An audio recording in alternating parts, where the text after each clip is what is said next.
শাহিন ভাই, একটা জিনিস খেয়াল করলাম, রিক্সার ভিতরে আছে কি ক্যাবে আমাদের বিদেশি তুলনায় অটো চালাই দিয়েছে, কে আজকে রাজমিস্ত্রি কাম বাদ দিয়ে দিছে, কে কাঠমিস্ত্রি কাম বাদ দিয়ে খালি রিক্সা চালাই দিছে, এর ভিতরে আছে কি?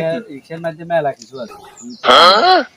রিক্সা চালাই কে 3 তলা বিল্ডিং ও দিছে, কে জায়গা কিন্তু জমি কিনছে, 3-4 লাখ টাকা খরচ করে বিদেশ যায়, কোনো সাগর করতে পারে না, দেশে রিক্সা নগদ টাকা ছিল না, নগদ টাকা 20 টাকা 25 টাকা, এটা হলো নগদ টাকা। 1200 টাকা ইনকাম করে বছর লাগে না, কিছু লাগে না, হিসাব নাই কি তেমন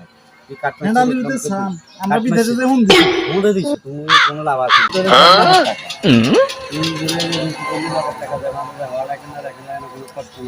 তাইলে রিক্সার মধ্যে মেলা কিছু 1000-1200 টাকা ইনকাম হয়। ভাই